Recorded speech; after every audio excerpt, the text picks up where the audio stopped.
is intended for mature audiences. The views and opinions expressed are those of the panelists and do not reflect in any way those of the podcast partners, sponsors, or affiliates. Enjoy.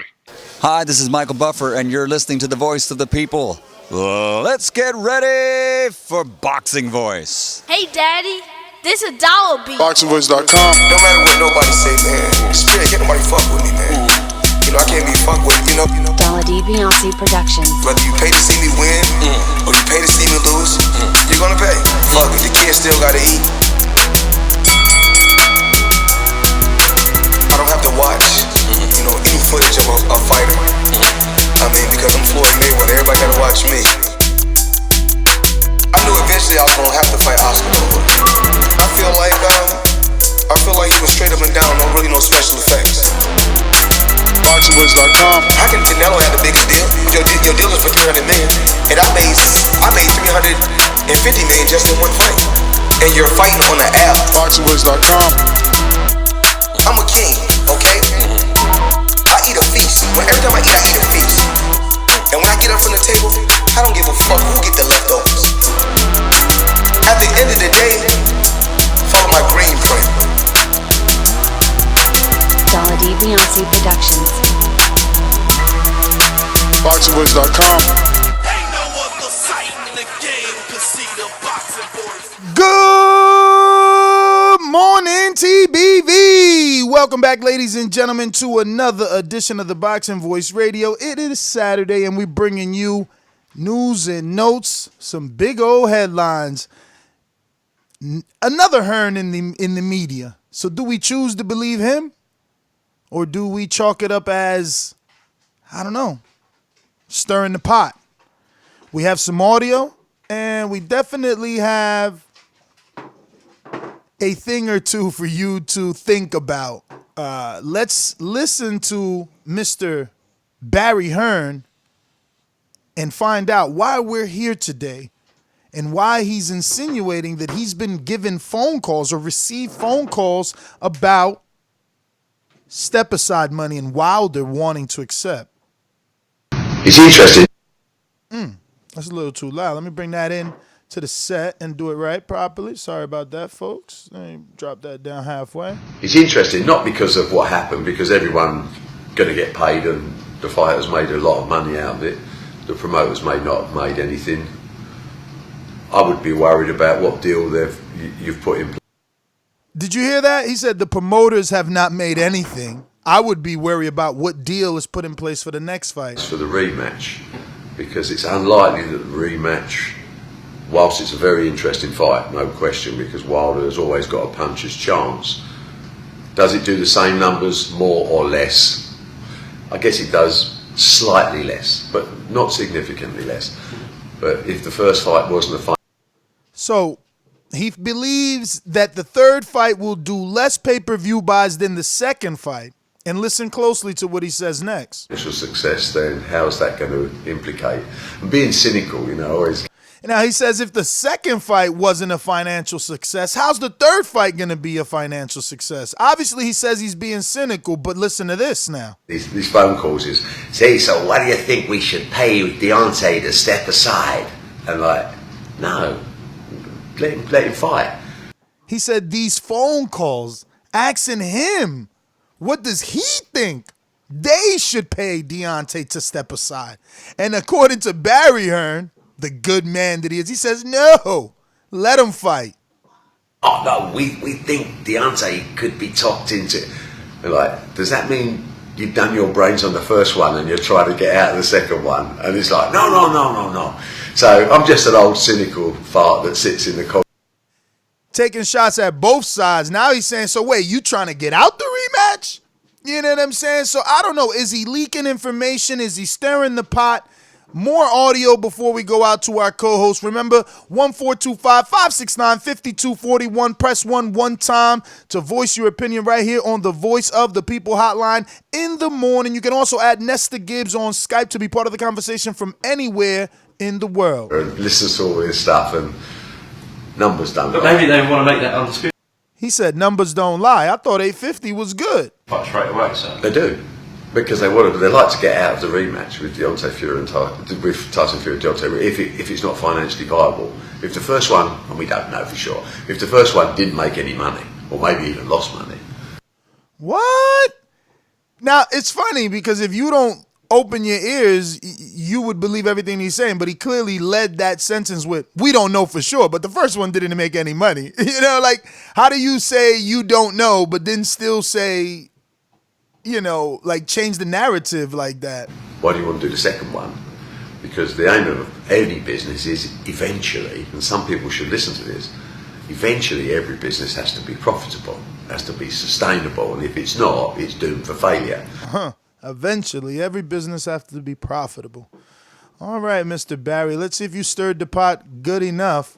I'm going to go on out to Corpus Christi, Texas. Mario Munguia, good morning. What up? It's me, Mario. What is up? What is up? A beautiful Saturday in South Texas. It's warm, but it's got like a little chill in the air, so it's nice. It's like a perfect menudo weather. Call you menudo, the internet. Man.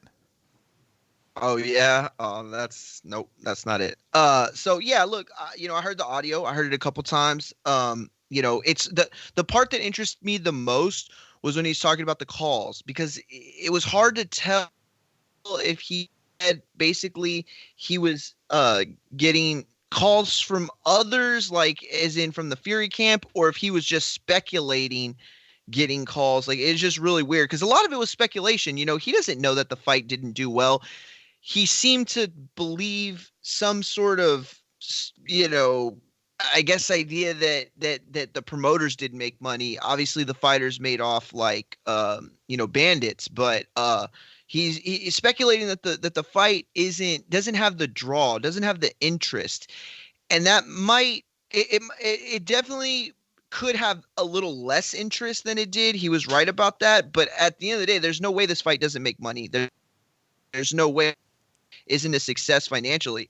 So what it boils down to me is these comments, I think, directly reflect and correlate with how close we were really to getting Joshua Fury. I think it was on the tip of their fingers, and if it wasn't for Deontay executing, then they would have had it done. And it could be sour grapes. That could be what it is.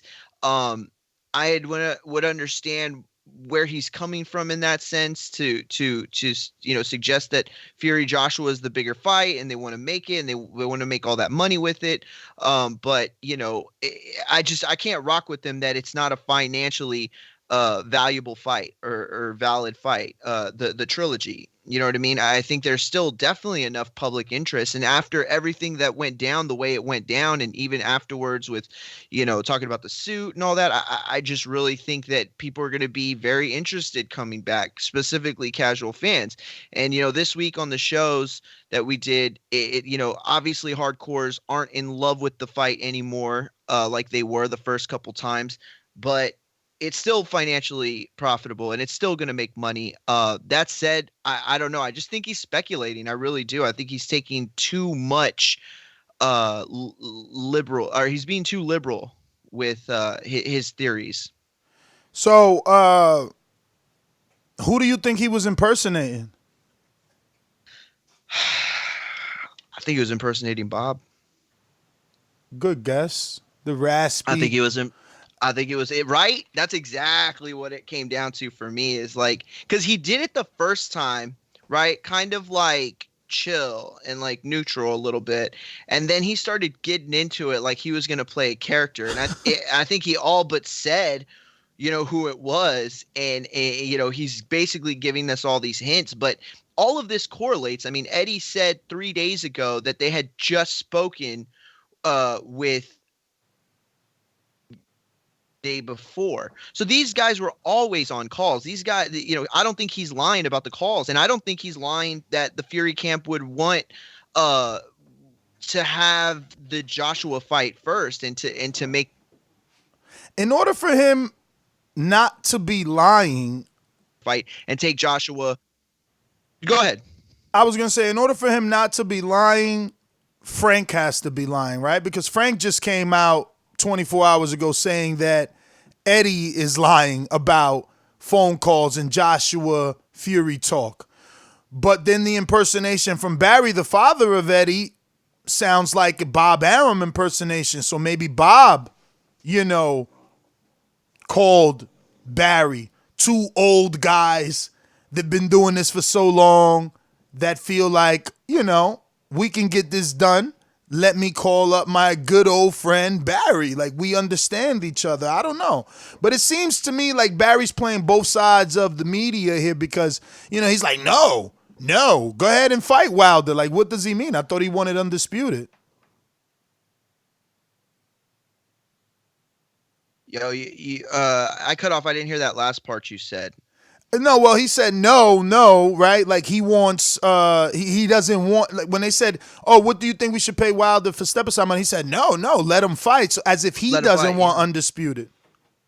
No, I think to me it's kind of like he's playing a martyr a little bit. That's how it kind of felt. Like, no, go do, or not playing martyr. I'm sorry, that's a poor choice of words. It's kind of like, no, go ahead, do what you're gonna do. Go ahead, have a losing fight. Go ahead.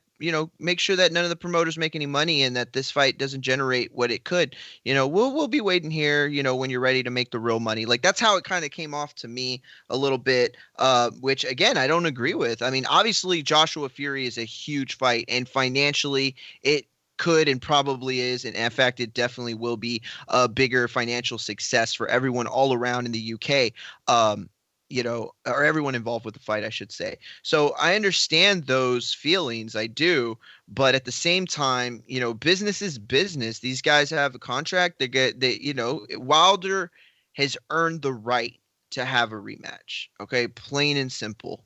It might not be what we all want. And he definitely hasn't earned the right to consider this like a 50-50 or as close as we thought it was before coming into it, which is why I think that funny you bring Hearn that up to the fact that it could be less valuable. Funny you bring that up. Did you catch the clip on PBC on Fox with Kate Abdo, Sean Porter, and Abner Mars where they're still giving it a 50-50 chance for Wilder because of the power?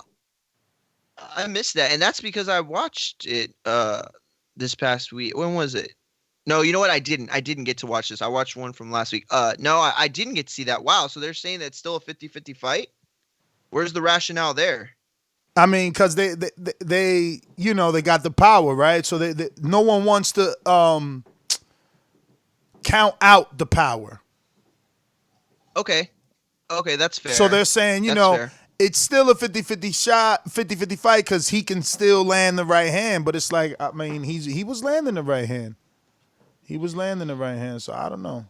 Yeah, here's the thing. I think all of this is futile. I think all of this is a moot point because Wilder would never have accepted. I don't know. I wouldn't say never, but I just don't think he would have accepted step aside money.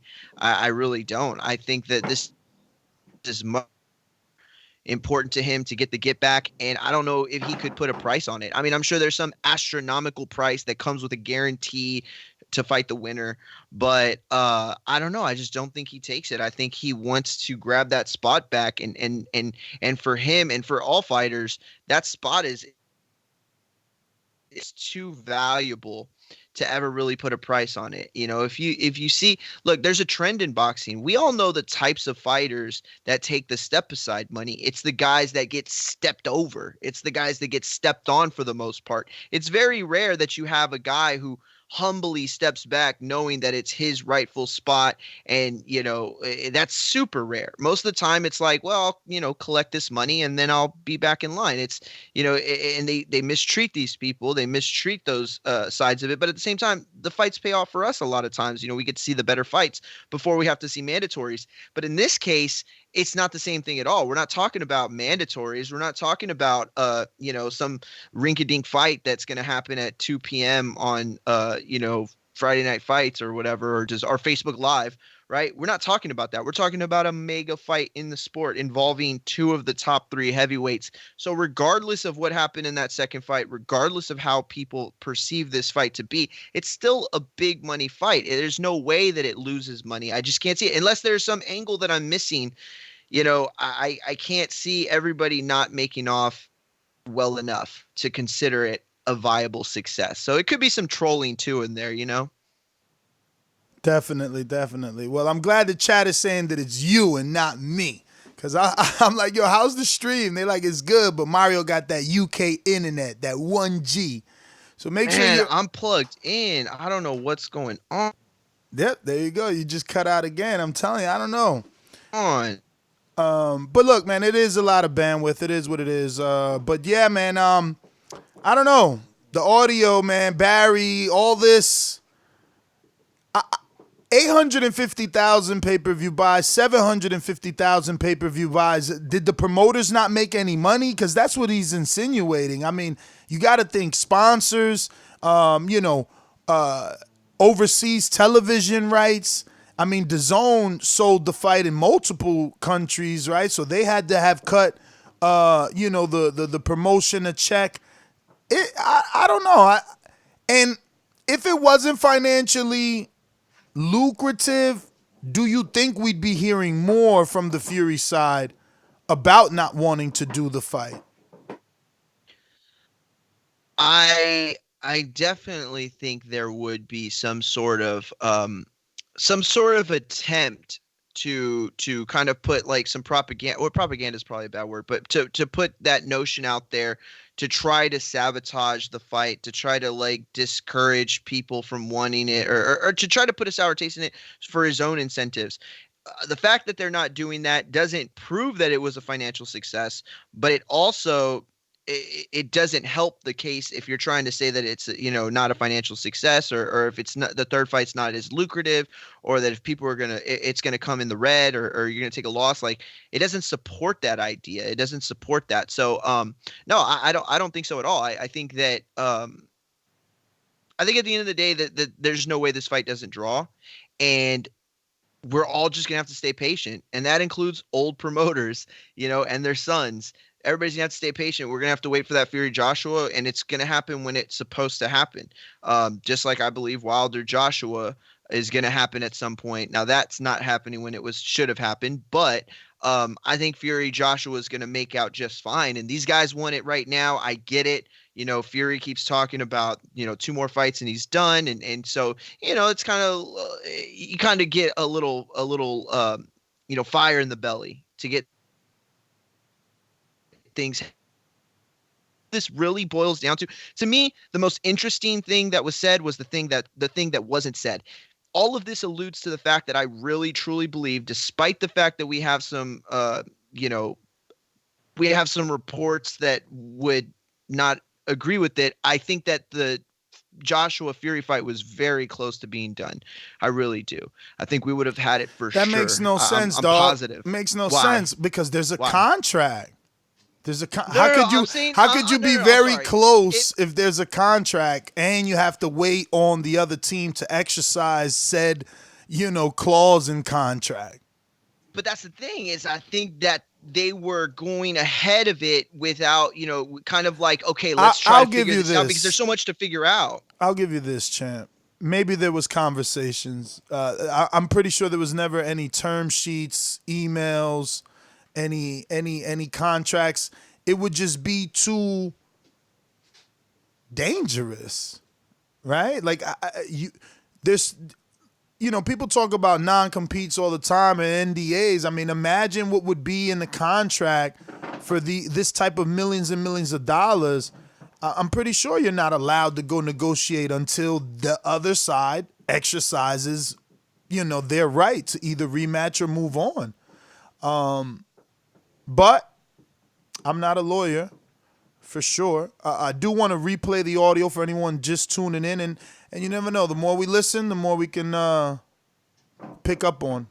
It's interesting, not because of what happened, because everyone's going to get paid, and the fighters made a lot of money out of it.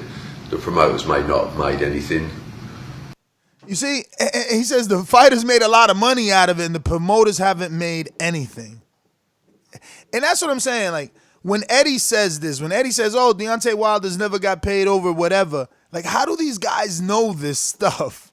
Isn't this personal information?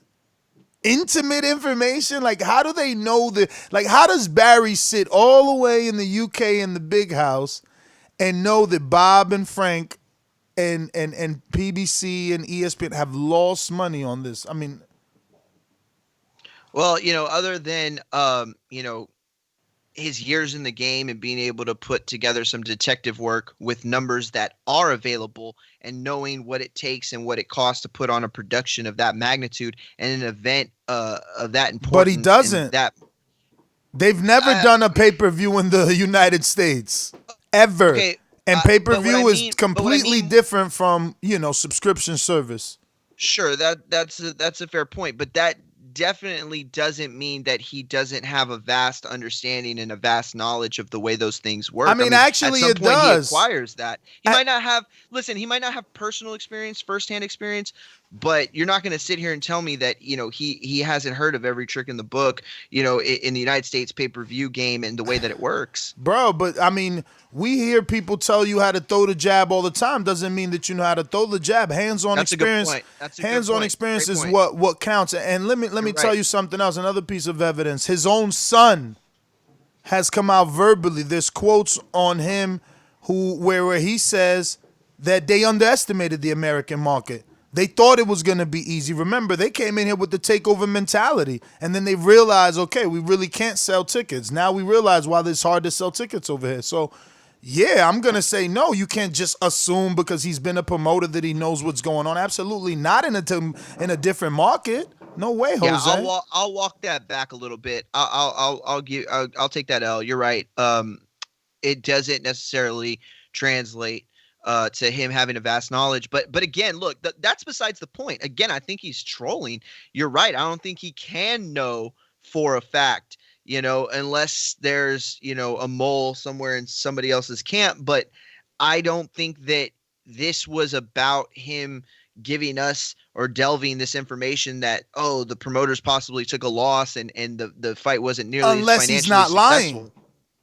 Unless that phone call and that impersonation is with Bob and he's receiving this information from Bob, then maybe he's not lying. I mean, that it all depends what pill you want to take, the red pill or the blue pill. Yeah. What was his impersonation? A previous conversation with Bob Arum, and that's where he's getting these numbers and this quote-unquote financial failure? Yeah, it could be. It could be. Also, he could have just meant it in a really demeaning type of way. Like, these guys in their third fight that still isn't making any money. Look at these guys still trying to show up in the black. We have the fight ready. Like, we know what is going to make the most thing. Yeah, Just man. him being demeaning. Yep. The number to call in, 1-425-569-5241. We want to get your take on this new Barry Hearn audio. We're going to keep going down the tape.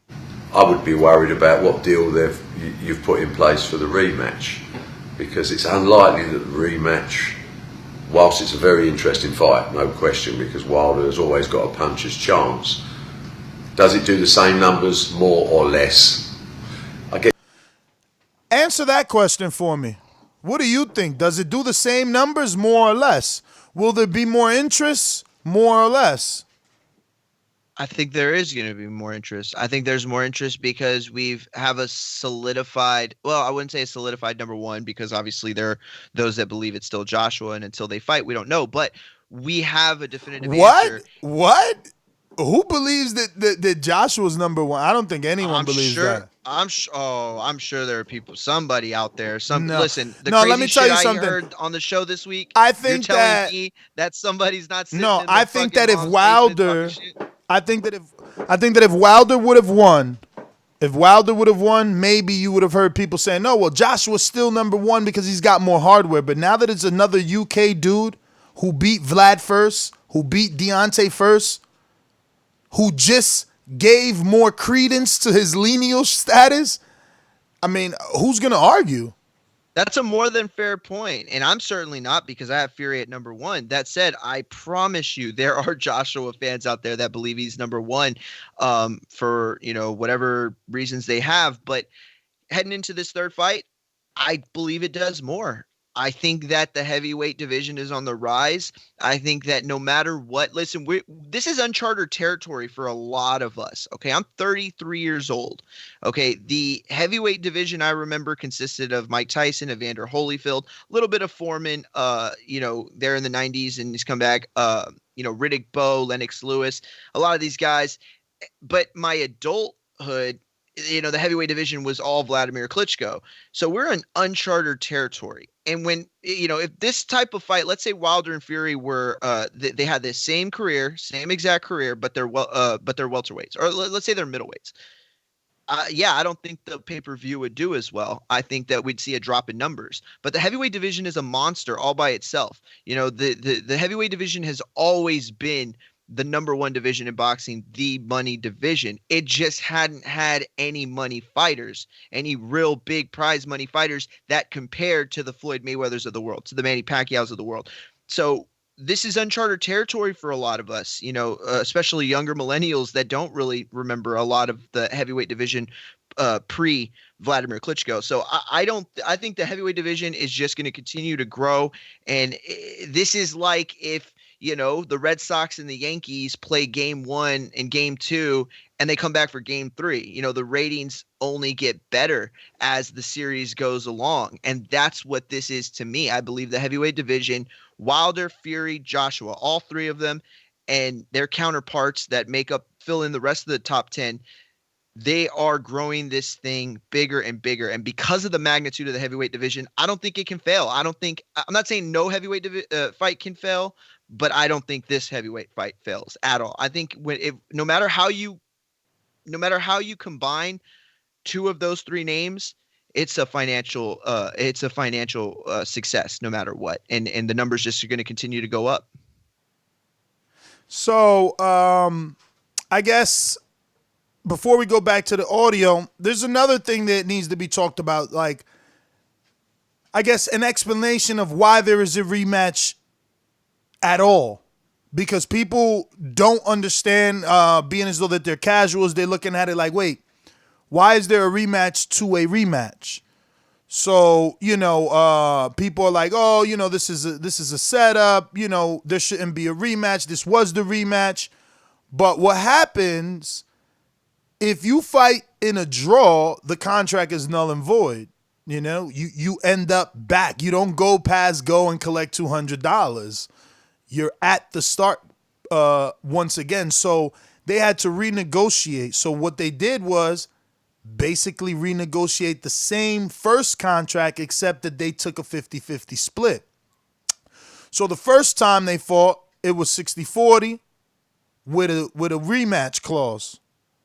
It ended in a draw. So the rematch couldn't be activated, but it was a draw. Both parties wanted the rematch. So they set it up. This is, again, first fight negotiations. Same thing as AJ Ruiz won. So they gave the champion a rematch. But because it was a rematch to the draw, they went further than giving the champion a rematch. They gave the loser the right to activate the rematch. So it wasn't just the A side or the champion. Let's say Wilder would have retained,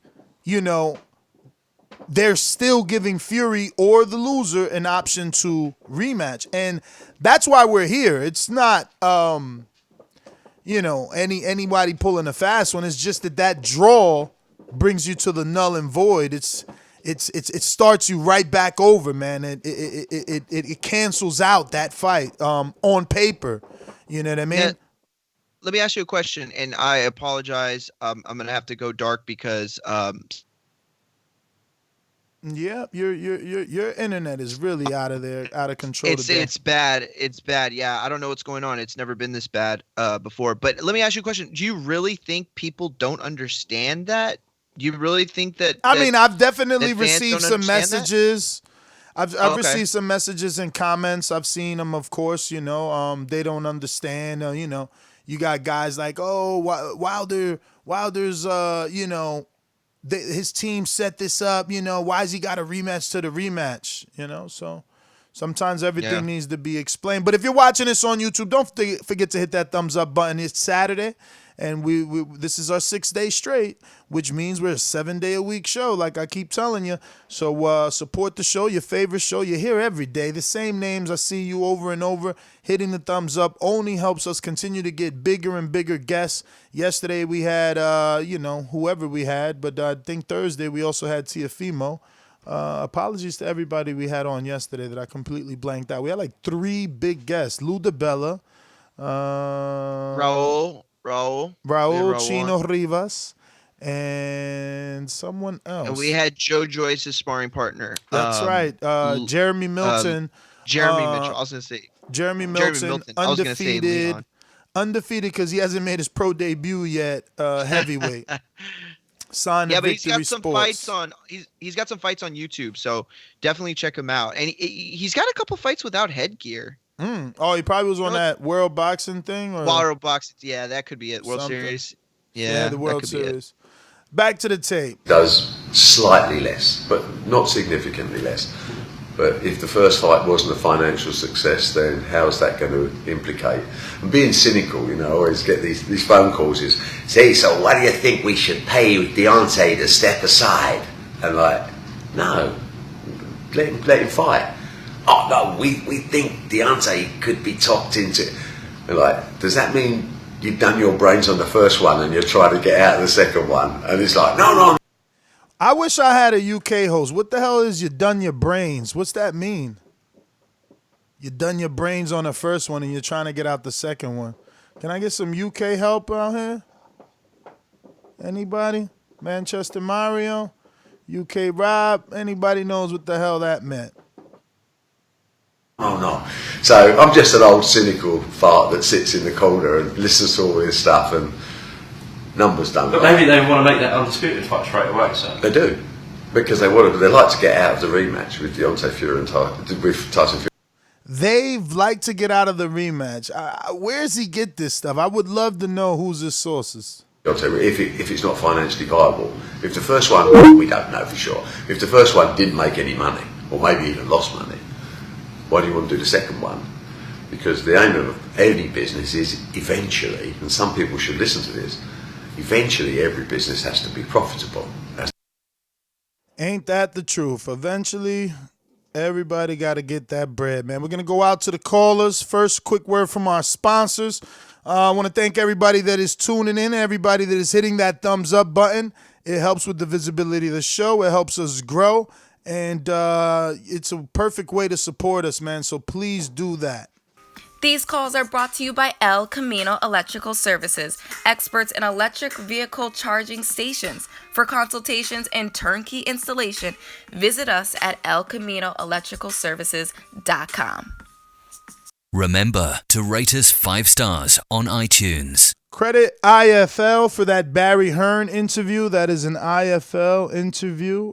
Do want to give them, their due credit for always getting all the Hearns interviews. Let's go on out to Boomerang in Detroit.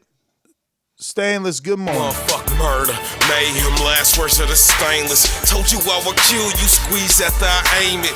If you're talking money, then you're speaking my language. Or shut the fuck up in grown folks' conversation.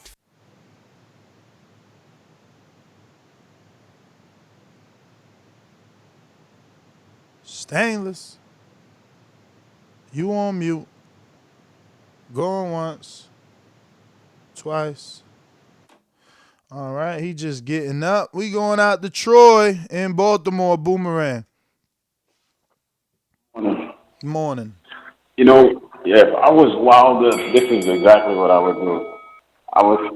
I would say I would take the step aside money only if it's $20 million, and I would get it on paper signed that I get the winner of the Fury Joshua fight, because at that point I get all the belts and I'm undisputed. Either way, I can't lose. I'm either getting Fury for a third time with all the belts, or I'm getting Joshua for the first time and I'm going to be undisputed champion. I get more time to train and to heal. So I would take that $20 million step aside money If it is 20 million, I don't know. I heard that number thrown around somewhere, and I would do that. Yeah, I mean, I wouldn't. I would do the same. You're on speaker, man. I gotta let you go. I would do the same. You know, especially after having Bob on the show and Bob saying that calling me crazy and stupid if he thought he would let Wilder take in between fight without putting it on paper that he could have Fury again. My only issue with your particular I guess suggestion is that we would have to have Eddie Hearn and Joshua's signature on that, and they would have to be involved, right? Like, because you could end up in a Julian Williams, Jarrett Hurd situation where Hurd took step aside and an in-between fight, let Julian have his hometown fight. Julian lost the title. Now Hurd has no rematch. So, yes, Hurd, being a Heyman fighter, could get back in the 154-pound business and possibly face Jason Rosario, the Dominican that defeated Julian Williams, but he doesn't have any paper to him. It's kind of hard to put paper on a completely different fighter. Now, if they can do that because, they want to say that these three guys are the three at the top, they can, but you got to remember that you got Dillian White out there as a mandatory. And 2021 is going to come upon us very quick because it's already March. So it's a countdown. He's got 11 months to go. You know what I mean? It's just such a backed up situation. You know what I mean? Like these guys, and we saw this coming. And specifically our callers saw this coming. TBV family saw this coming. The last 3-4 years, all anyone had ever been saying was, why isn't this heavyweight fighting this heavyweight? And, it kind of got backed up. And now we're in a situation where Tyson Fury, he's got to fight with Wilder, but we want to see the one with Joshua and we still want to see the one with White. And, and obviously Fury had issues that, kind of put him behind the 8 ball a little bit. But I just think we're getting everything the when we're supposed to. For whatever reason, I just feel that way. Obviously I'm disappointed that we're not getting Joshua Fury, and obviously I'm disappointed that we haven't gotten Wilder Joshua, but these things happen when they're supposed to. I mean, but the truth of the matter is that I think the Hearns family are just stirring the pot because that's exactly what I think. Because Joshua he just signed his fight. Like he did an announcement like he's gonna fight Pulev. So what do they expect, for Fury just to sit out and wait?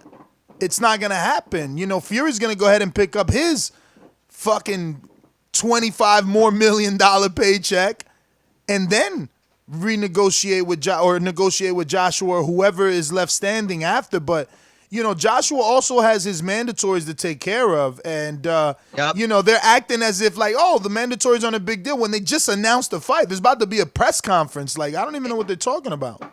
And, I'm probably the only person that's going to say this because who cares? And I get that. But the situation's also unfair to Pulev. Like, if you're Pulev and you're hearing all these reports that the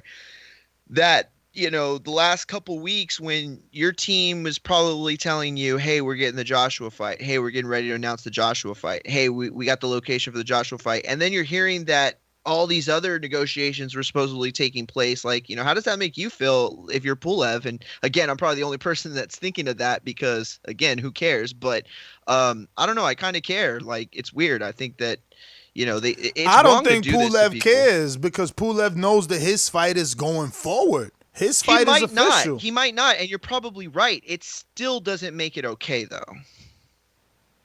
Hey, man, I'm telling you, it's not about the truth. It's about public perception. So they don't really care what Pulev feels. They're preparing for what's to come and what they want to come, which is Joshua Fury. So they're putting out little Easter eggs and dropping little things there to keep you entertained and keep you biting until they can actually give you the main course. Yo, that's and listen. This is only the start. We're only getting started. The next decade is going to be heavyweight boxing reemerged. I don't know if it's going to take over that third spot in the top 3, and it takes over baseball. I think I'm one of the only people that watches baseball, me and Joseph, but Supermax. But I think it very well could. And if it ever was going to, it's in these situations where heavyweight boxing is thriving and we have these fights. So these are the fights we're going to be talking about for a long time. There's going to be a lot of stuff, for us to chop up over the years. So, the fact that some of these fights aren't happening yet isn't as big a deal to me now as it was, because now everyone's seeing, look, everybody, you said it the other day, everybody's getting, the word you used was investing in the heavyweight division. And that's how I see this. Definitely. The heavyweight division is a stock. It's a stock right now. You know what I'm saying? And like, my dad, he does a lot of, oh man, what's it called? I forgot what it's called, but like those shows where you go to the people that don't pay for their lockers and stuff, like their auction auctions. things. Yes, he's an auction. Yeah, so he does that. You know what I'm saying? Like he got that in Corpus, like right at the boom when that was starting to happen, and then he does the cars, the police auction cars, and like he always gets in these. You know what I mean? Like he takes advantage of these little moments in throughout like economics in our city. And that's what I feel like people are doing right now with the boxing, world. It's like you have all these people that have been in sports that have paid very little attention to boxing. And I'm not just talking about journalists. I'm talking about network presidents. Or presidents of the network. I'm talking about VPs. I'm talking about associates. I'm talking about all the people up the chain that could have made this happen, that could have put boxing on a much bigger platform, and they refused to do it. And now they all want their own heavyweight. Now they all want their heavyweight fights on these. You know what I mean? And man, I heard a rumor the other day that ABC was talking about trying to get a fight on their and that's probably a rumor. That's probably something who's ABC's like father parent company. Like who are they under? ESPN is is I can see that happening. I can see that happening if you go to terrestrial TV with them. And that's all my grandfather would talk about when we watched fights together when I was younger. It's like, oh, we used to watch this on ABC. This didn't have to be pay-per-view and blah blah. He hates pay-per-view. And so I just think that this is just going to reemerge. All these people investing, all these really smart people with real money investing into the sport for the heavyweight division. It's just going to skyrocket it. Yeah, man. Dimitra Selita just got to slide in another heavyweight, right? Like, so he had Ottawa Violin facing Lucas Brown on Showbox or Showtime. And Violin obviously got injured, and he slid in that other one, Dapitev. So now he has an opportunity to make a statement and become a player because, Lucas is a fairly known name, and if you can do some damage on him, we're going to want to see you again. Fight fans are going to talk about it. And, man, it'll give him an opportunity to put his name in the limelight. And that's what I'm saying. This division is jumping. I mean, look at a guy like Carlos Negron. He's like, no disrespect, but he's been losing. And he's still out here as a name. He's on today's card. Yep. He's fighting Robert Alfonso. He fought Dominic Brazil. Like, he's making a living. And that's what I'm saying. Like, heavyweights are bumping right now. Whether you winning or you losing, you making a living. And I think that's why so many people are investing in the heavyweight division. You know what I mean? Everybody got to look. How many we had David Adelaide on. We had Jeremy Milton, Stephen Big Shot Shaw, Junior Fa. Like, all those are contenders, prospect heavyweights. Like, some of those are 5-0 and under. You know what I mean? So Plus, I remember, the one fortunate thing about me being gone so long is I can kind of like see the show, and it kind of gives me a gauge as to where the fans are, you know what I mean? Like hardcores and casuals and what we're talking about. Yo, we have trainers on. We ask about every heavyweight they have. You know what I'm saying? Like, that didn't used to happen. We used to get these guys, and if they had, that name fighter, that's all we wanted. That's all we talk about. Chino yesterday made sure to. I already knew he had Delgado, the Puerto Rican heavyweight, who actually fights. Yeah, you had mentioned that before. And I was ready to talk to him about it, but he made sure, like, I got my heavyweight. He's gonna be on the card, faces another undefeated heavyweight. So it's like everyone knows because, bro, that's where the real money's at. We talking about Wilder Fury making $25 million. We talking about Charles Martin, depending on what report you go to, 5.6 to 8 million. Big Baby, 6.5 when he was going to fight AJ. Ruiz, 9 million, 11 million for the second fight, 13 in some reports. We talking Wilder Fury first fight, 14 million each allegedly, or on paper guarantee 4 apiece.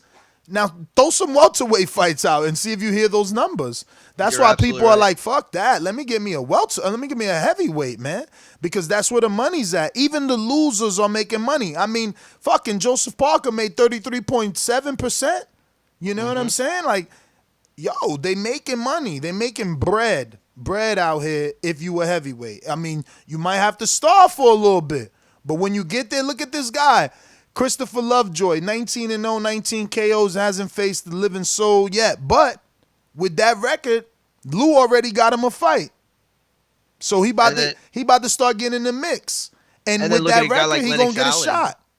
Yeah, and then look at a guy like Lennox Allen. You know, this is a guy who, for all intents and purposes, like 5 years would never even register on most people's radar, and you know, he gets a big win, and now it's kind of like, oh, who can we match him up with? Like, who does he work with? You know, like who can we slide him in there with? You know what I'm saying? Lennox is 168. Wait, I'm sorry, I didn't mean Lennox Allen. I meant what's his name? Fuck, are you kidding me? God damn it.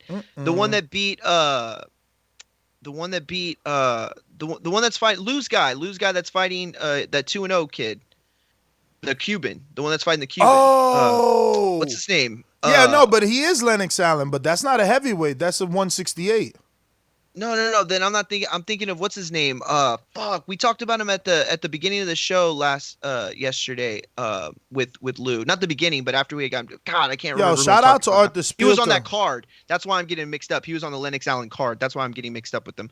But and I think his name is Lennox too. But like, these are guys that, you know, are so close. Every single time they go out there, if they have a big time knockout, it's going to be on ESPN, and everybody's going to see it, and people are going to talk about it. You know what I mean? True. All because these guys are Cassius Chaney, he fought like on you know, like I think it was a top rank. Maybe that's what got him there. I'm not sure, but I know he had 2 knockouts that went to ESPN. You know, because he knocked some dude through the ropes.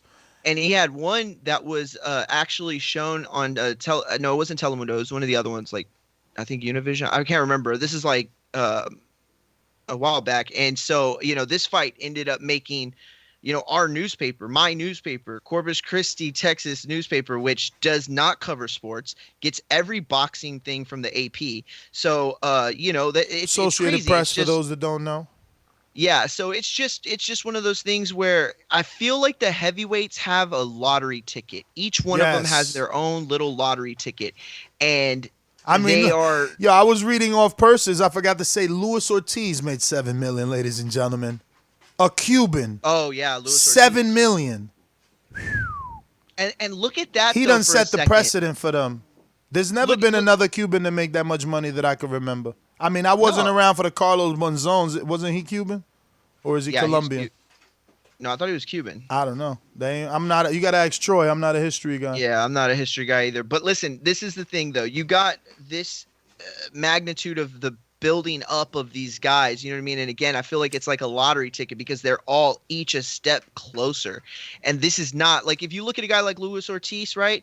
If what happened to him, you know, with the Wilder fights and losing happened like 10 years ago, let's just like, you know, put them all back there, everything happened the same, he would have just gone ghost. I don't think we would have heard from him again until somebody on the up needed their, you know, real quick fight. But look at him, he's still, yeah, exactly. He's still a commodity because he's a heavyweight. You know what I mean? Bro, the fact that he's more than a commodity, the fact that people still ducking him off of a loss, knockout loss. Ruiz Andy Jr. doesn't want the fight. He needs a tune-up before that. Yeah. Like, and I get Andy. He has every right. So it's not a duck because Andy's coming off of a loss and he wants to change trainers. He got his own shit going on. But that's where Luis Ortiz is at. That, you know, we like to lie as UK boxing fans, but that's the truth. White chose to fight Povetkin and not Lewis. Andy chose not to fight Lewis. Lewis is back in the same situation where nobody won't fight him. I don't know who he's gonna fight. They're gonna have to. I don't know. Yeah, that's a tough one, but at the very least, he's still a commodity. Stavern's situation isn't the same. Before you go there, let me ask you a question. Would you buy Luis Ortiz, Andy Ruiz on pay-per-view?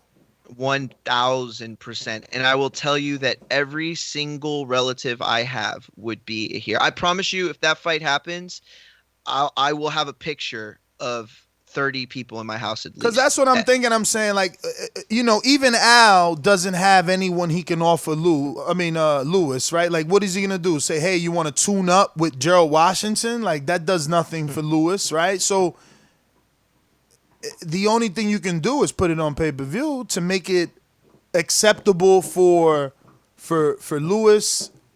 Well, not for Lewis, because Lewis is going to take anything. Ruiz. For Ruiz. Yeah. Lewis is going to take anything. You know what I mean? No, you're absolutely right. And just hearing you say that, Ruiz. Bruh, hold on a minute, Mario, because go ahead. Loki Zim, listen, I'm going to say this one time so you don't get timed out.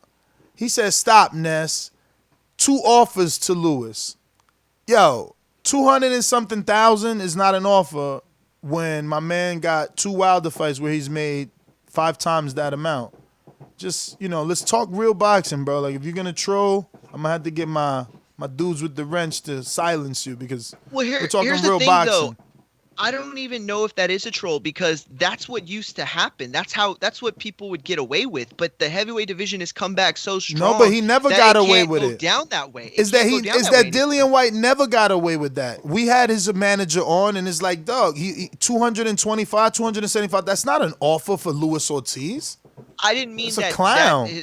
I'm not saying that that's happened to Lewis. I'm saying that in general. And then they was gonna do that fight on pay-per-view over there. They was gonna come on, like think about it, bro. It's just, I remember. We had that conversation. It's just that we got these little weird fans of a country instead of boxing. Like you can't offer someone on that level. I'm not saying he needs $7 million. I'm saying you can't offer a heavyweight on that level. 225, 275,000. You can't do it. Can't do it. Not on that level. I mean, check his pay grade. The level's gone up too. You know what I mean? That's the thing is that's what people don't understand about boxing. Why can't we use the same logic though, Mario? For Canelo, there's this logic. Oh, he's making 33 million, so I got to get a certain percentage. That's that logic. So why is it different? Doesn't Dillian White do a pay-per-view in the UK every time he fights? So why is he allowed to offer peanuts and it's okay? Come on, bro. This is why I'm going to say it is different. I'm not saying it is different, but I'm just going to put this out there. You tell me if it sounds like it's a full of shit answer. The way that things used to work is that there was one heavyweight, Klitschko, right? He was that guy. And there really wasn't a supporting cast of people. And don't get me wrong, people vastly underestimate and underrate some of the heavyweights that were in the Klitschko era that he beat. But that said, there weren't anybody that could hold a stick to him, and certainly nobody that was really drawing from an American standpoint. I mean, they ended up taking heavyweight boxing off of HBO. That was one of the craziest things that ever happened. So you were able to get away with things like that back then. You know what I mean? You were able to cut lowball offers, and heavyweights were just dying to fight, and they had no real home in American TV. And so now the levels have changed. Now everything's, coming up heavyweights. So everybody's sitting on that lottery ticket. And now the commodities are so much more important. And everything that happens that's good for Wilder, that's good for Fury, that's good for Joshua, is good for everyone else. It trickles down. You can't say the same thing about any other division. Chocolatito won. That was awesome for me. But no way did I expect that we were going to start seeing, junior bantamweights on fucking ESPN main eventing. Like, I just don't. That's not going to happen. You know what I mean? There's no other division in boxing where a handful of guys can change the landscape of the entire division and increase everybody's pay scale. You know what I mean? But that's what's happened. So that's the only reason why I wouldn't say it's bullshit, is because people try to get away with that. Yes, it was bullshit, the offer, but the logic, I think, is there. And you can't get away with that stuff anymore, so that's not going to fly. It never flew, man. It never flew, bro. Listen, if you have a fandom, then you can do things like that. But that shit never flew, for real. You know, low ball. Listen, bro. Canelo offered Derevchenko $5.5 million. He said no, and then turned around and took $5.5 million to fight Gennady. Like, it don't make sense. You know what I'm saying? No. Like, these dudes want the Willy Wonka ticket. Instead of saying, fuck it, you giving me the same money to fight an old man or giving me the same money to fight a dude with more prestige. A dude that I'm going to get more fucking... That's why I respected Andy so much, man. He took that low offer. He just went in there and did what he had to fucking do. And these guys don't know how to do that. They don't know how to do that. But... whatever. We opened up the phone lines. Did I hit the sponsors yet? I don't think so, right? Did I? I had to. I must have. And I came back. No, I must have because I went to callers already. You went tripping. to a caller. When I came back, you had a caller. No, I only went to boomerangs. So Okay. now it's time to go to my ringer. Josh, what's going on? What's up, TVZ? What's going on with y'all? What up? Man, on this right here, man, Wilder, like I think old buddy Troy said, if Wilder was going to take the step aside money, he would have to take it. And like you said, there's Joshua and Hearn would have to sign off on it. But yeah, Wilder be like, yeah, man, I take the money, but I gotta have a winner of this undisputed. But another thing too, man, Bob, I believe the Hearns is just stirring up the pot because you gotta think about it, Bob really thinks Pull Love can beat Joshua. So in a way, Bob's like, he feels like he's in a good position where he can have all the titles in his stable with Fury and then Pull Love, you know what I'm saying? But at the end of the day, I don't think Wilder's going to take the step aside money because, and if you think about it, if he was to take the step aside money, Fury's next two fights are scheduled to be in America. So what would they fight in Vegas, in the MGM, or try to fight in Raiders Stadium? I don't know. It's a lot to think about, but I like the show, man. I'm glad you came up with this topic. Something to hear. 6 days straight. We're going to be on tomorrow. Make sure y'all like, share, and subscribe. I'm out.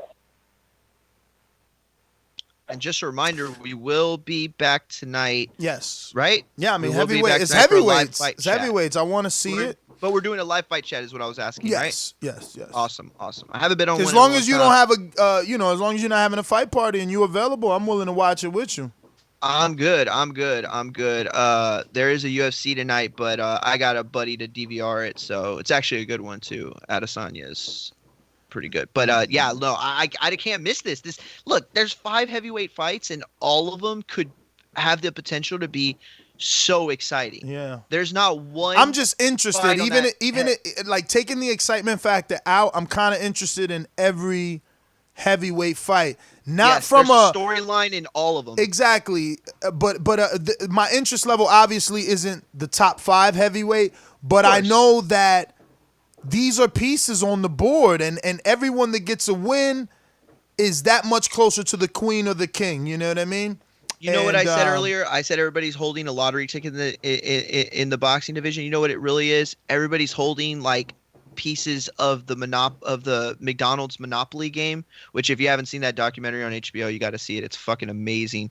But that's kind of what it is. You know what I mean? Because it's like there's value in all of them, and yet they have pieces to change those values that are directly connected with each other.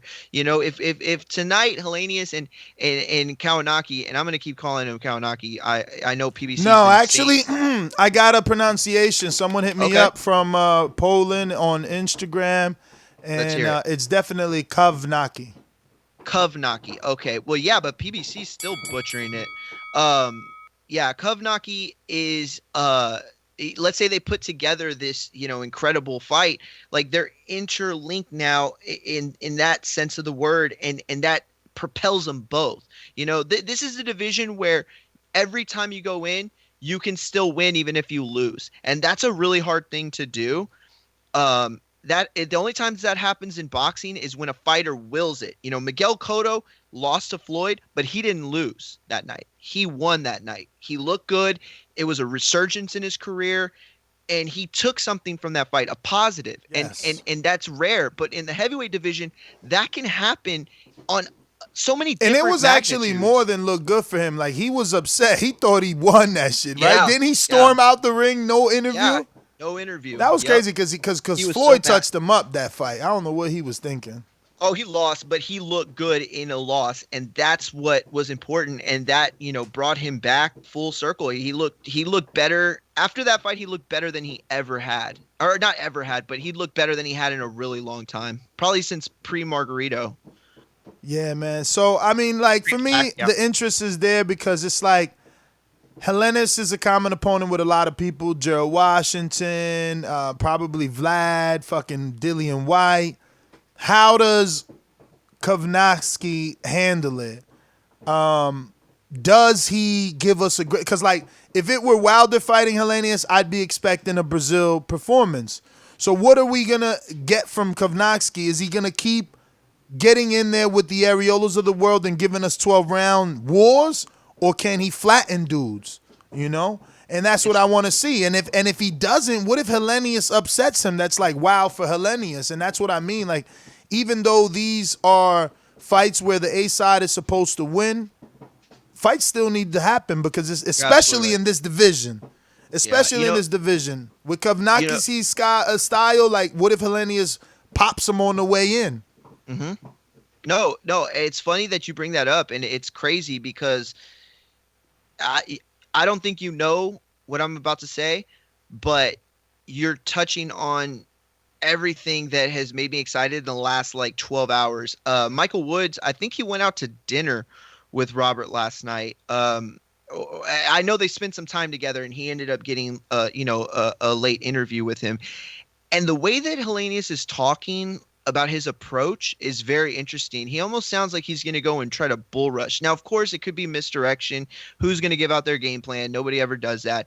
But just the attitude that he's taking, he almost when he went as far as to say basically that Kovnatski's not even on his rate, like, it's not even on his level at all and close. And that could be super dangerous. So there's ways that I saw Kovnatski winning and taking the fight, taking the bull by the horns. But honestly, I think the more patient he is, the better he's going to look in this fight. If Helenius is, being truthful. That's his thing, though. He's not Yeah, patient. I know. He's a come forward, put the pressure, let the hands go type of guy. Yeah. But let me get on out to Civilian 11. What up? Good morning.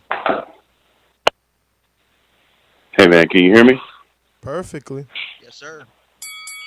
Yeah, so, my thing is that I think they're definitely stirring the pot. And I don't know why, because they have a cash cow. They don't really need to be in the mix of the Wilder Fury thing because they knew Wilder Fury was going to do the trilogy anyway. But my thing is, with these other guys, with the heavyweights, I think a lot of credit need to be given to Steven Espinoza, a lot of credit to Matchroom and Sky, because they... You went out there, brother. Did you just switch to Bluetooth or something? Civilian 11. All right. Juan in the BX. Yo, what's good? What's good? What up, champ? Thanks for blowing my eardrum out. Oh shit, my fault. I didn't know my shit was loud. Yeah. I don't think Wilder is definitely not gonna. He's gonna take the fight. He ain't gonna take the money and shit. He got mad pride and shit. And he felt like something was wrong that night. So I'm pretty sure. Obviously, you know yourself. You seen him and met him and shit. He ain't gonna back down and shit. He want that shit quick, immediately. So that's my call. Oh yeah, and by the way, I hit you up on that Instagram shit too. That was me and shit. You told me that shit was fake, that article. Yeah, man. I don't believe that shit is real. But yeah. Thank you for calling in, Juan in the BX. We're going out to Lance in Ohio. Hey, what's poppin', man? How you doing? Good morning, brother. How are you? I'm doing well, man. I've been going back and forth with myself about whether Wilder should take a step aside money. The only way he should do it is if it's written that he gets the winner. He has to have it in the contract on paper. And I'm just kind of getting fed up with it all because as a Wilder fan, the reason that the loss hurt so bad because I knew 5 seconds after the fight was over, they're about to try to do everything in their power to push for undisputed. Wilder was the domino that needed to fall. Everybody was stalling out, especially in the heavyweight division, just waiting on that one bad night. And then they could freeze them out, and then they could get all the plans that they've been waiting on to come to fruition. And it's just kind of frustrating, you know what I mean? But he do need some time off to recover from, the fight. I think that, especially mentally as well as physically. So I think it's a good idea, but only if he gets the winner, written in paper, guaranteed during the, if he takes a step aside money. That philosophy is so pessimistic and it's so ugly, but you're right. You're right. I think you're absolutely right. I think they wanted to freeze them out.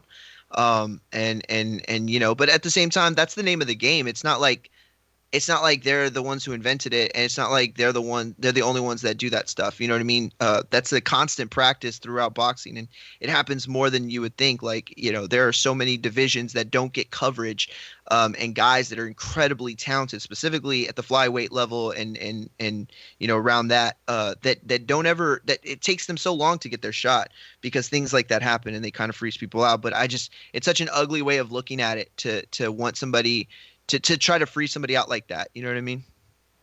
All right. Don't forget you can add Nestor Gibbs on Skype to be part of the conversation. That's NESTORGIBBS. You must add Nestor Gibbs on Skype to be part of the conversation. You only do that once, and we'll be able to connect you every show. Looks like we're going out to Brandon in Cincinnati. What up? Good morning. Good morning, Ness. Good morning, Mario. As far as Wilder taking step aside money, I think it's a 0% chance of that, man. I just think Wilder, his pride will not let him take step aside money and sit to the side and let these guys duke it out for undisputed.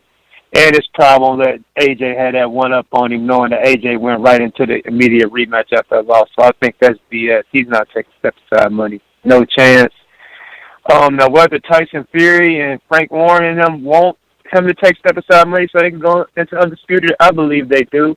I think you got Bob Arum, who wants to keep it in America and do the trilogy in Vegas again. You might have Frank Warren saying, I'd rather bring it to the UK, so my chunk of the promoters' pay is a little bigger. So I do believe they might want to do away with the trilogy. I know Fury probably think he won, both fights, so he doesn't see any use for it, but either way it goes, it's going to happen.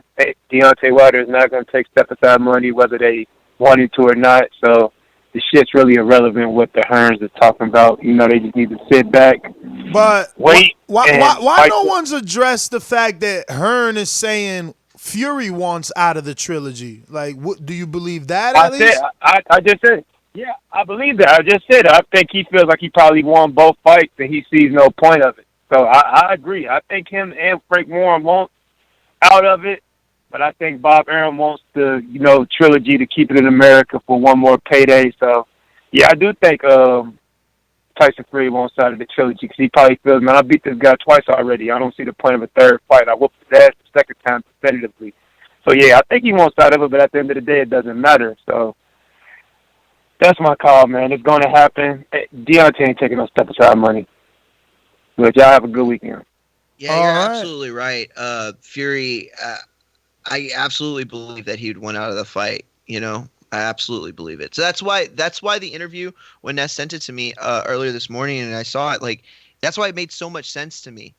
I almost believed everything right away just because it added up. But obviously, there's too many details to not that we don't know that makes it hard to know if it's facts.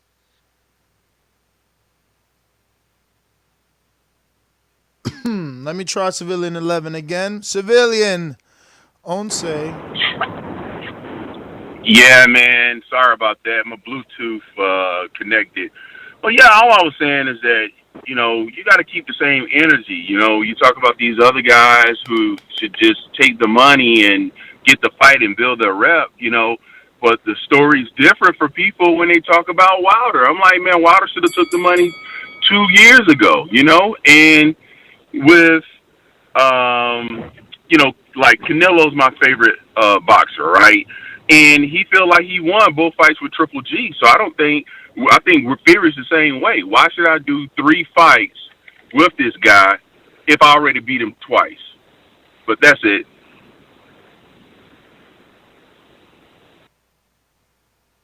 All right. Well, thanks for calling in. I mean, the reason you got Specifically because the the contract's in place. Exactly. But I mean, imagine how Fury feels winning the first fight 10-2, and then stopping him in the second one. It's rough for you. Definitely, man. Let me see here. We got.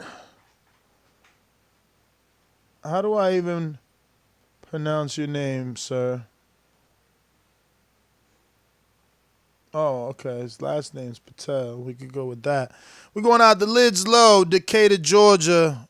What up, champ? What is happening, man? Excuse my background, man. You know what I'm saying? I'm driving. Shout out to Baldy. Shout out to Mike. What up, goddamn, Mario? What up, man?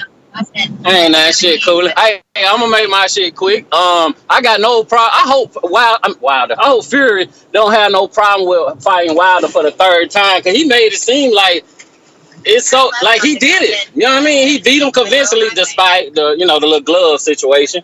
But I think he could go back into it and feel like he could beat him easily. Like it ain't, it's really nothing. He a bigger man, bigger reach.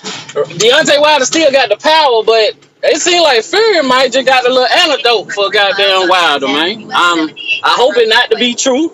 But as far as what Fury Pop talking about, man, I ain't hearing that shit, bro. You know what I'm saying? Your son on top. Let that man fight while he can. Don't be trying to. I don't know what he trying to do. I guess he wanted that Joshua fight. He just chilling. So they fight, but let Wilder get that third match. And for all the people who don't understand this, y'all to keep watching boxing. For sure, man. Thanks for calling in. Lids Low. Appreciate it. All right. So, if you want to voice your opinion, you got to press 1. We got a couple of callers on the line. You haven't pressed 1. Please do so. And we're going to go out to Mr. Patel on Skype. What's up? Hello there. How are you, brother? I'm good. So, is there any particular conversation in this? Like, what are we talking about? Just boxing itself? Well, we're talking about Barry Hearn hinting that Tyson Fury does not want to fight in the Trilogy, and that he said he's received phone calls implicating that Wilder may be willing to take step-aside money. Number one, I'm going to be honest with you, I'm from the UK. I'm a massive, Joshua and Fury fan. But what Barry Hearn said is complete BS, because Wilder came out himself on the video and said he wants to fight, calling himself a warrior. And, I believe in what Wilder said. He wants to prove himself, He had a lot of people behind him. And, and you know what? Barry Hearn and these people sometimes, they do stir up BS in the community. I gotta admit it. Like sometimes in the build up to the AJ and Parker fight, Hearn kept on using Fury's name and stuff like that. Fury came out and stuff. This is what promoters do. They've got to promote a fight. They need to make money at the end of the day. But I think promoters just need to be honest with themselves. Yeah, and mainly with the community, because without us, these people would be living on the streets. So they've got to have a bit of self dignity right there. And just be transparent with us and the promoters themselves, because we got so many promoters like Bob Arum chatting rubbish. Just stop it, because we know your fight is fighting a guy from Matchroom Boxing, but don't stir up other promotions and people into something that you got nothing related to do. So my situation is that Wilder is gonna fight Fury, because why should Fury sit aside and wait for Pulev and Joshua to happen, and then him just sitting on the sidelines, and then Wilder's 3-2. So they might as well have the third fight, and they might have the Pulev and the Joshua fight. And I've also read somewhere that unification. Mr. Patel, thank you for calling in. That is your time. We're going out to the UK. Boomerang status. Coyote, what up?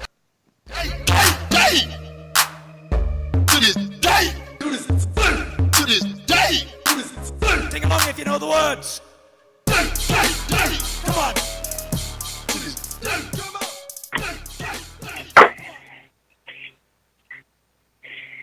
Yo, what's going on, Ness? What's going on, Mario? What up? You guys good? What up? Yeah, we're good, man. Good stuff. Listen, so I've always said that I don't think Wilder should take the immediate rematch because I don't think it's good for him. I think that he needs some time to rebuild. But if he feels that he can beat Fury, then he should go for it. I mean, he doesn't really have any advantages other than being able to land a right hand.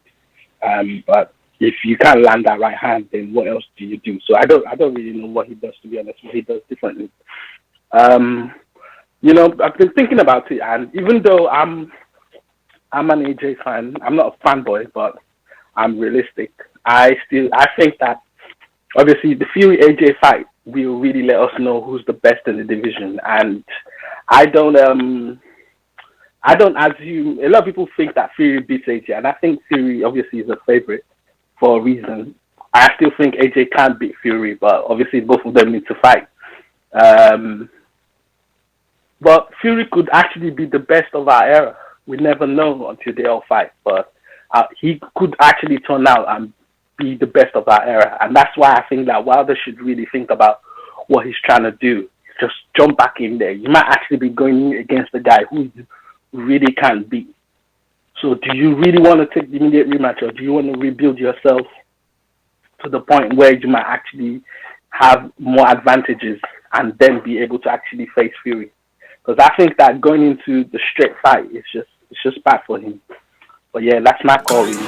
Cut it. Going out to Mastermind, New Orleans. Ladies and gentlemen, I'd like to introduce to you a young fella, and he comes from the Magnolia.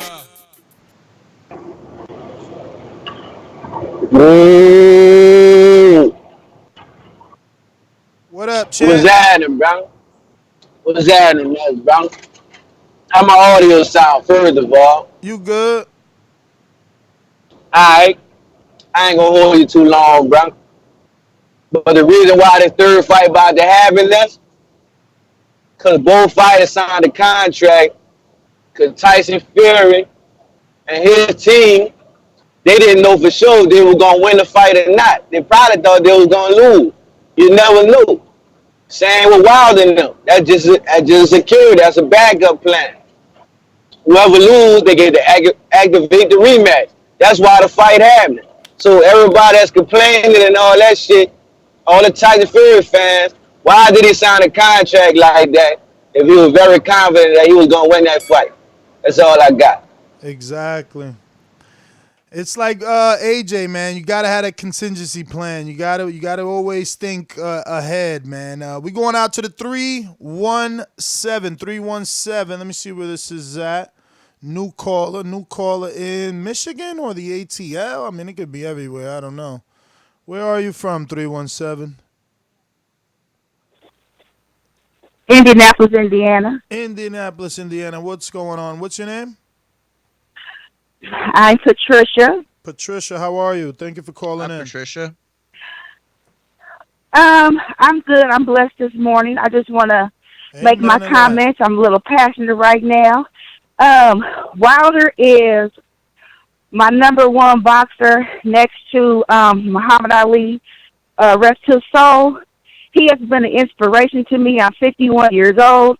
I have a lot of physical issues, and to see another strong black man like my father stand his guns to speak the truth come in the boxing ring and fight for his daughter to get enough money for his daughter to be able to live.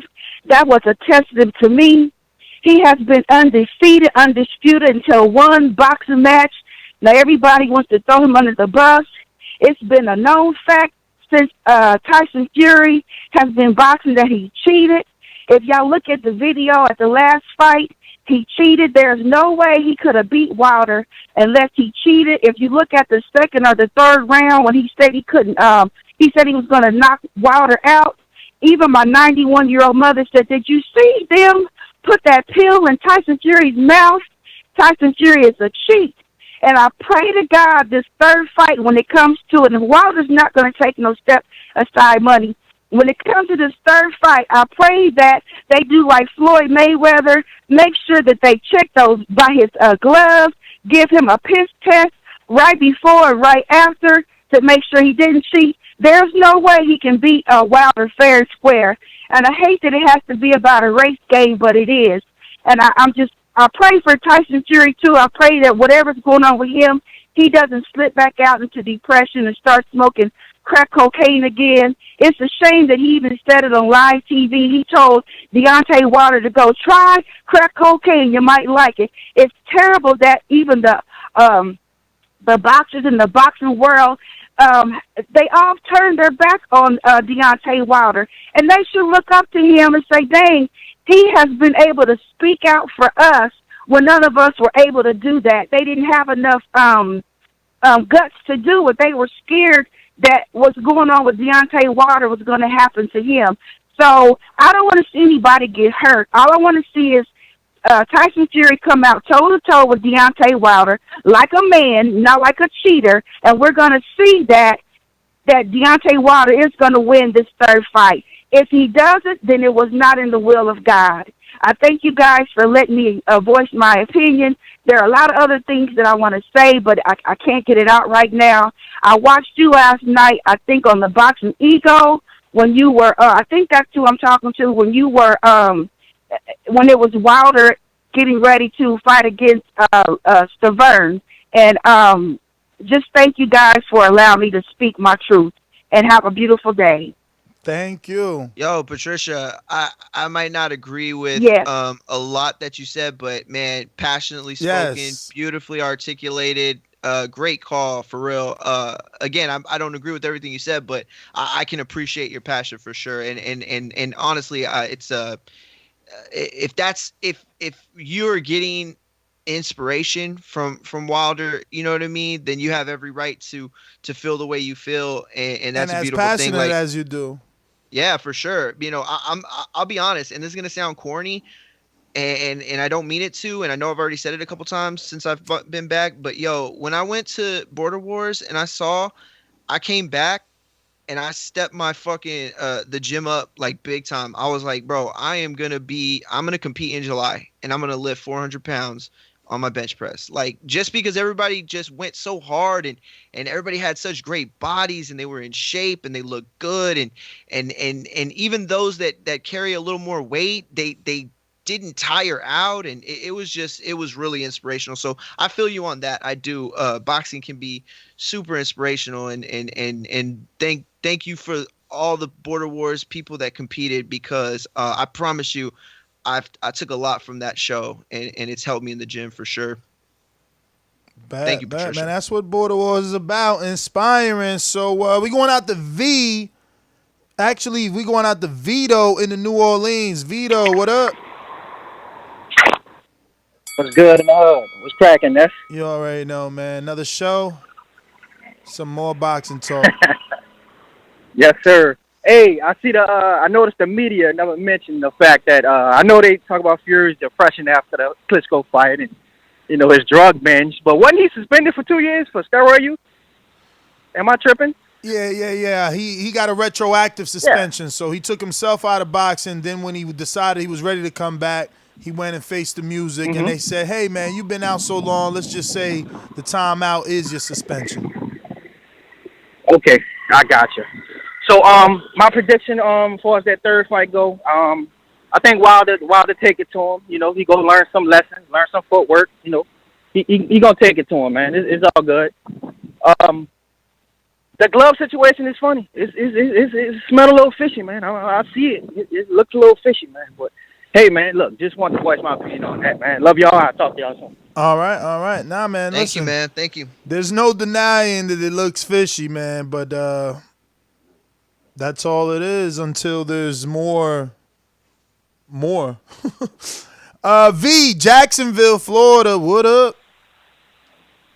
What's good? What's good? What up, man? I know you ain't buying this glove shit, Ness. You can't be buying this glove Like shit. I said, there's you need more evidence, but you see that shit look funny. I mean, that's the first fighter in history I ever seen do that. Bruh. What? So he had special gloves in the first fight that caused him to beat his ass for 9 of the 12 rounds too. Did that happen too? It was special gloves then too. Well, that most of the. I'm just asking the question. He must got some special ass gloves. I'm answering because either you asked the question wrong or you just didn't realize what you said because most of the footage is from the first fight. Bro, the glove.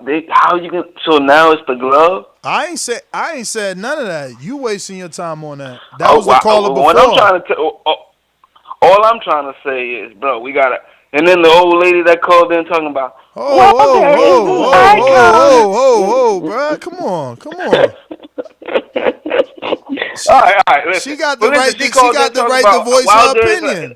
Yeah, but bro, it has nothing to do with what she's talking about. A lot of Wilder hate doesn't come from race.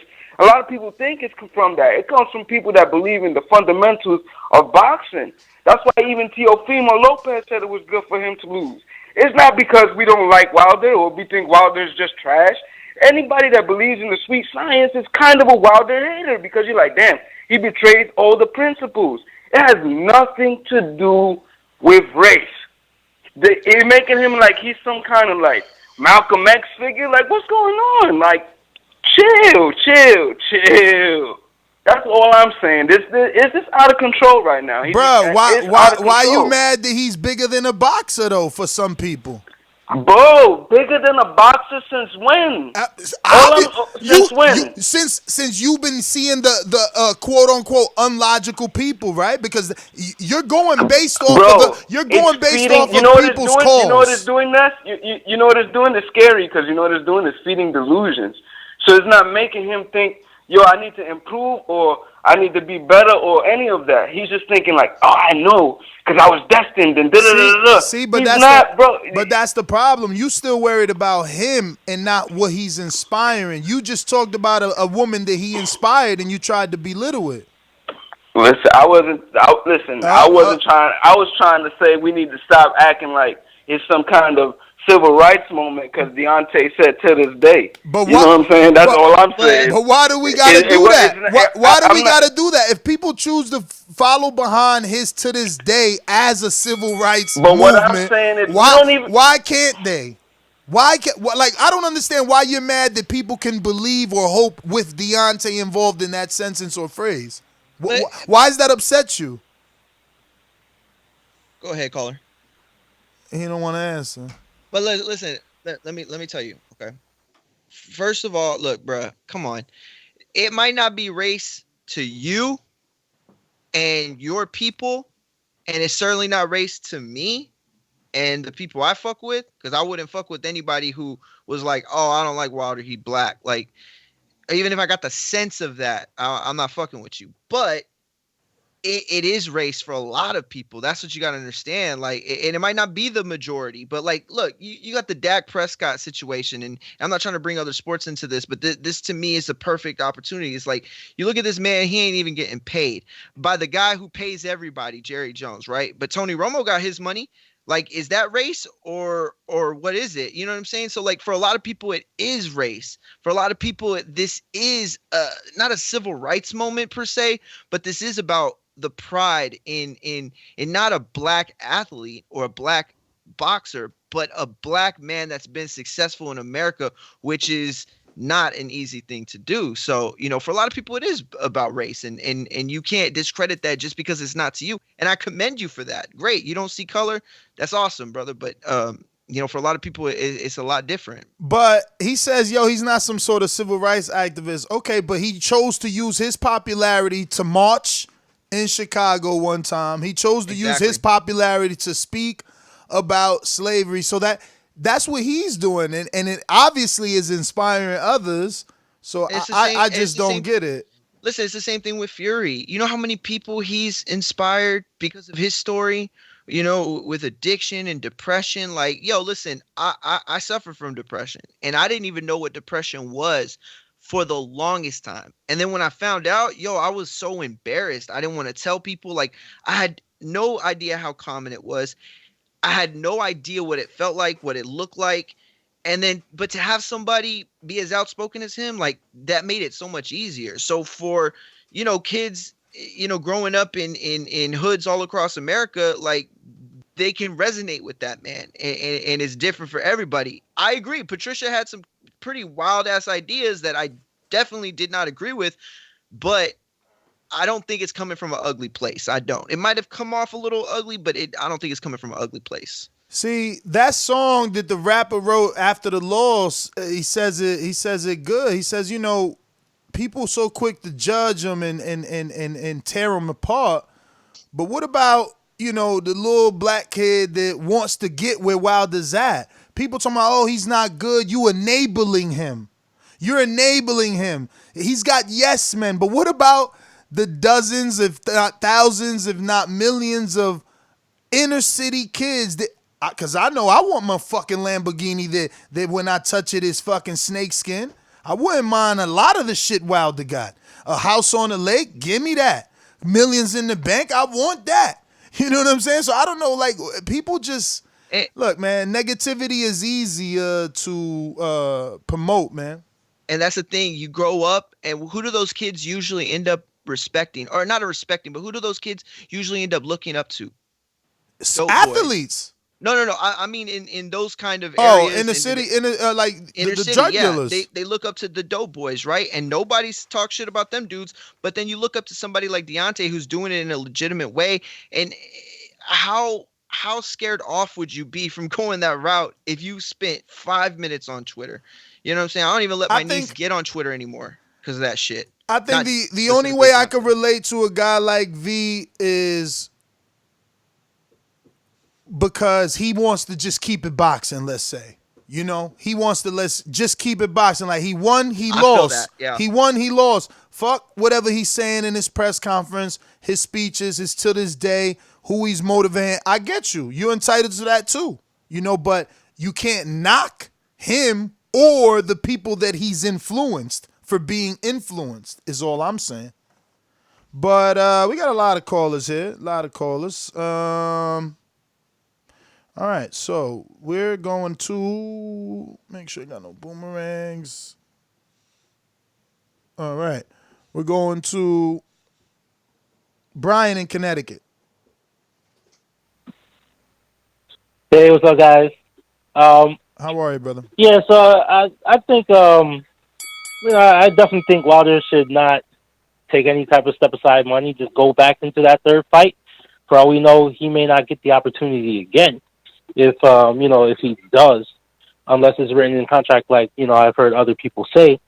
And another thing, to touch on this whole cheating scandal and whatnot, it's a little iffy for me because on one side, I don't think it's crazy for people to think that it's weird for a person who's been known to cheat again. But at the same time, if he did, he got away with it. So what can we do at this point? I just want to see their fight, honestly. Obviously, Wilder, he wasn't looking his normal self. So run it back, see what he can do. I expect it to be a more competitive fight next time. All right, brother. Well, thank you for calling in. Let's see. Thank you. Brian in Connecticut, thanks again. We got a new caller in the 585. 585. New caller, who's this? This Night Train, man. Night Train with a new number. What it do? Hey, what's going on, bro? Uh, I've been listening to everybody's commentary and everything, and people have a good point on their points. The guy that was talking about racism, the Malcolm X comment. Yo, ever since Jack Johnson, we've been suffering political, events behind his winnings. If everybody would look at the history of boxing, you know what I mean? So race has always played a good part in the boxing community. And people need to understand that, man. We had a champion for 5 years and nobody gave him no play, really. And that's all I got to say, man. If Wilder was a step aside, he'll still get that chance. He'll still get that chance. It might be with AJ. So whatever he do, I know he gonna come up on top. That's all I got to say, bro. All right, brother. Well, thank you for calling in, man. We're gonna go out to Davidi in Niagara Falls. Talk to me. Hey, what's good, Ness? What up? Good, Mario. What's up? Hopefully you can hear What me. up? Wait, hold on. You sounded good.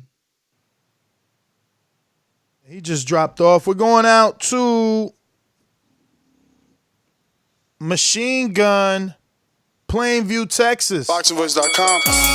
You invited him to the ring? Why? Yo lo invité a que subiera. Como decimos en México, hay que dejarnos de mamadas. ¡Viva México! And like we say in Mexico, we don't fuck around. ThaBoxingvoice.com. What up, TBV? Good morning, Ness. Good morning, Mario. What up, Machine Gun? Living up to that name, letting hands go. Yes, sir. Yes, sir. I agree with a few callers. I feel like Frank Warren and Tyson Fury might be the ones to want to, let's take the step. Let's offer up step aside. Let's get that AJ fight. Let's not get undisputed, and then maybe just walk away. By the way, just simply by the way that Tyson Fury's talking. Although he did say, it's Wilder, AJ, then maybe White. But I feel like Frank Warren would be the type to let's go make the big payday in the UK. But how big of a payday would that be? Would they have to take Joshua to ESPN? Would they end up just doing it on DAZN and lose out on pay-per-view? It's a lot to think about. I feel like according to the other Hearn, difficult. According to the other Hearn, he said they've already worked out a television solution. So he didn't say the details, but he did say that. That's the one thing I would want to see, because that's how much money you would actually see them making. If they do this on ESPN Plus pay-per-view, I don't know how much that would sell out here in America. Than Wilder Fury over 90 seconds, which is way better than the first time. But I feel like it would have been more had Wilder Fury been, and more hit, not just Wilder Fury, but more heavyweights would have been put out there to show that the heavyweight division is big and back, and everybody's fighting each other in that division. But I feel like the third fight is and will happen, but I feel like it should take place more in the fall and not so immediately in the summertime, though. But that's my call. Matt in Texas, thanks for calling. And we're going out to a new caller looking like Alabama for sure. Don't want to put you specifically in Tuscaloosa, but maybe. New caller, what's your name? Tuscaloosa, Alabama?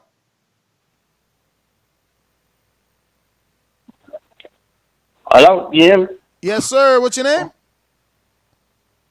My name is Young Prophet One. Young Prophet? Young Prophet One, yep. Young Prophet. Talk First to time calling. Talk to us, Young Prophet. Man, long time listener, man. First time caller. Just on the whole glove thing. Man, I don't believe it, man. I don't believe it, but I mean, it's a good fight. No step aside, though. I mean, one, you don't step aside from the money, and two, man, you think you can beat him, you gonna beat him, man. White always had doubted, so he always been good with adversity. He do his thing. Ain't worry about it. He go in there, do his thing, and give. If he lose, he lose. But man, you go in there. For the AJ fight, I hope it happens with whoever, regardless of who wins his third fight. I want to see that fight. I still think Wilder will probably beat AJ, but I got to see the fight to know for sure. But that's my call. Thanks for listening. Thank you, brother, for calling in. Tuscaloosa, saying up. Young Prophet, we got you down. Pat in Alabama, you have not pressed 1, so I don't know if you're just listening, but giving you a heads up. Don't want to just keep you in the queue. We going out to Star Steph. Talk to me.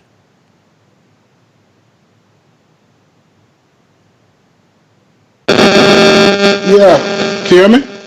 I mean, you got something going on with your mic, champ. That's nasty. It's like feedback, man. I don't know. All right, forget. Disconnect that thing. Oh, any better now? Way better, man. Oh, yeah, it says dead headphones. Yeah, what was I gonna say? Yeah, Wilder's definitely taking a rematch. It's definitely no step aside, nothing.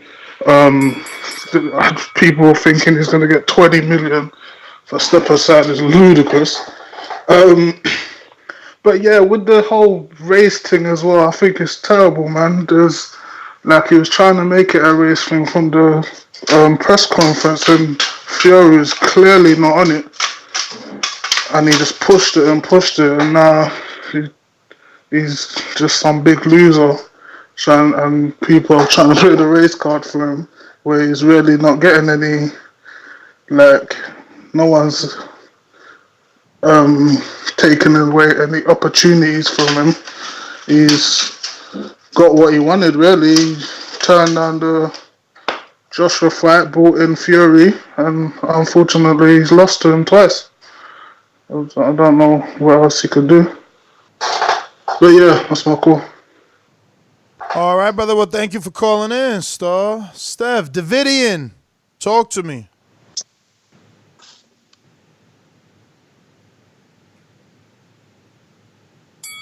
Hello? Yes. Can you hear me? Yes. Sorry, I cut the phone off last time. What's good? Man, as far as like step aside money, nah, I just want to see. Well, I'm supporting Wilder no matter what. So whatever he wants to do, that'd be fine. But I don't see him taking no step aside money. I think he gonna go into the third fight, rejuvenated. I expect a competitive fight. I think he has what it takes to beat Wilder or Tyson Fury. So yeah, I'm excited. It's not until what July or whatever, but or May or whatever it is. But yeah, pretty good fights tonight too. Babyface and Hellenius or whatever his name is. Got UFC, so I'm excited to be a boxing fan in a mixed martial arts. You got UFC tonight, so yeah. But whatever Wilder decides to do, I'm supporting him. So that's always gonna be my guy. So yeah, and y'all have a good one. God bless. Davidian, man, thank you for calling in. Bender. Jerron, Louisiana, what up? Yeah, good morning. Good morning. Hardest working duo in boxing right now, 6 days straight. I don't think Wilder's gonna take this step aside money just on the off chance that AJ get those belts, because we all know if AJ get them belts, what he's gonna do. The same thing he's been doing.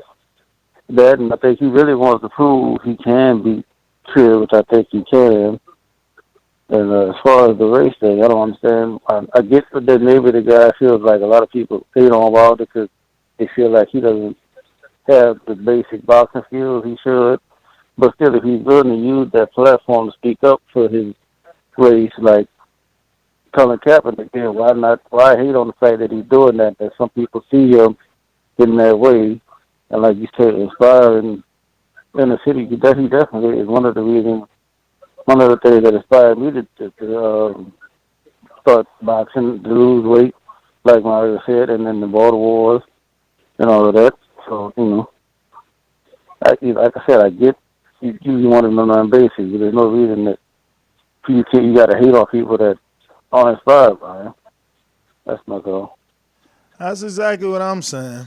You can't get mad that he's inspiring people. But listen, man, that looks like everyone. Actually, we got Boomerang and Stonebone. Talk to me. What up? What up? Hey, I don't think he's gonna take no step aside money. And a lot of these, a lot of these guys need to realize that while there is an inspiration. A lot of these dudes, he's made $100 million fighting. If my son was to accomplish these type of things and he took a loss in a fight, I'd be like, hey man, you know what I mean, you still the man. You bounce back. You ain't take a. If you would have asked Fury, did he lose more when he went on his drug binge and all of the problems he had with his wife and stuff like that, versus what Wilder lost? He would tell you all over he would rather have lost a fight than what he went through. So we got to start looking at perspective and see where these guys is going. And Wilder is inspiration. You can hate it or not. And a lot of these guys are like, they just sound like the passenger in the Uber that's berating the Uber driver.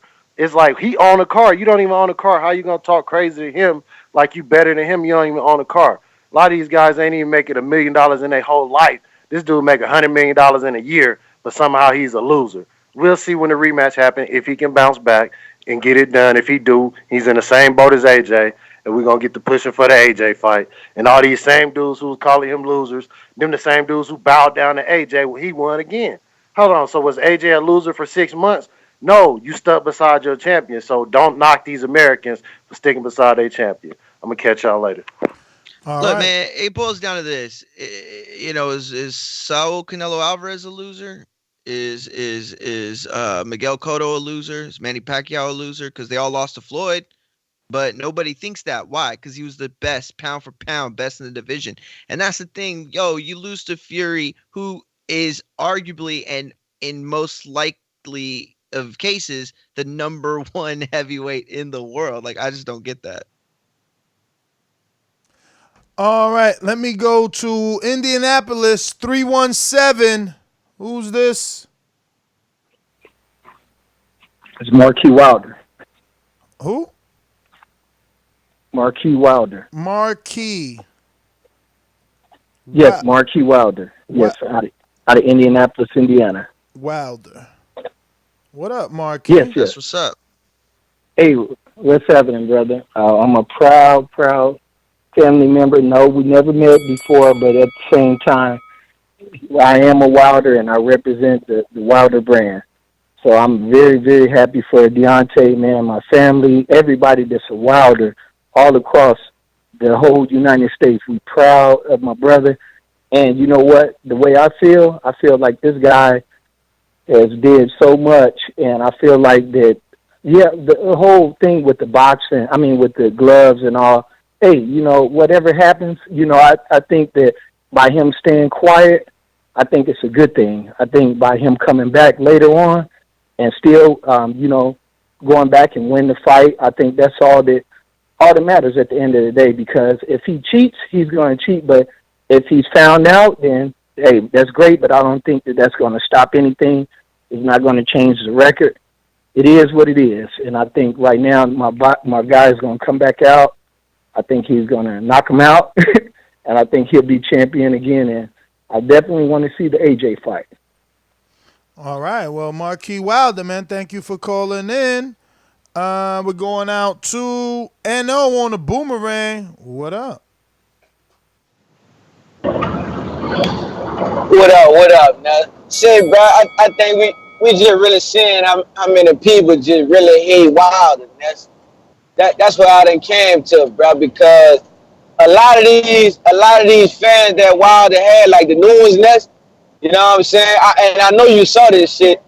They just, if you can't beat them, join them fans. Like, you know what I'm talking about? Like the one that been saying he was going to lose, but he never lost. Now it's like, well, shit, I'm tired of going against him, you know what I'm saying? Then when he took an L, his first loss to one of the best heavyweights in the game, all of a sudden, this dude ain't shit, man. Say, bro, we gotta stop the man this year, bro. He fought the man to a draw in the first fight. Now he lost the second fight. We got the trilogy. Now it's Tyson Fury fault while the trilogy is going on now, and it didn't go on last year because he decided to go to ESPN and take the bag over there.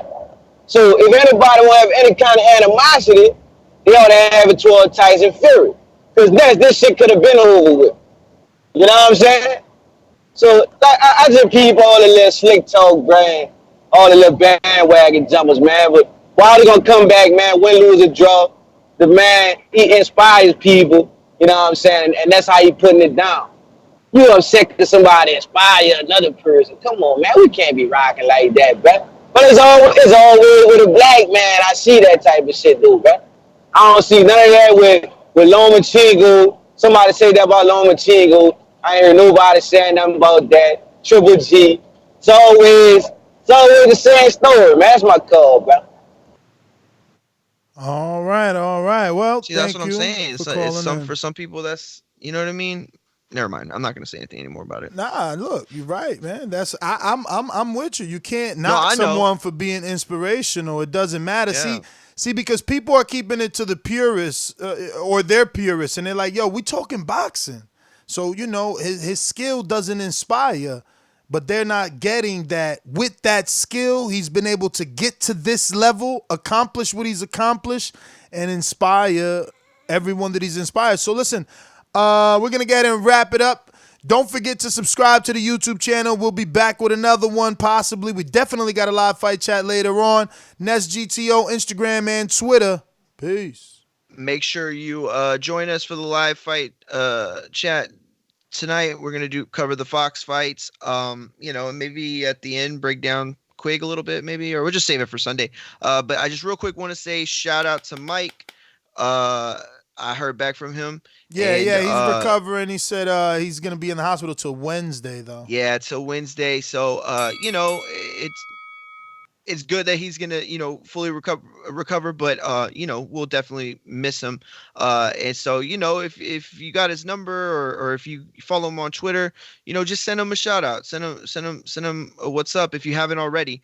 And I know a lot of people have already, but he's definitely a valued member of the team, and hoping he gets better. Follow me at Martin McGee on Twitter, at Martin McGee on Instagram.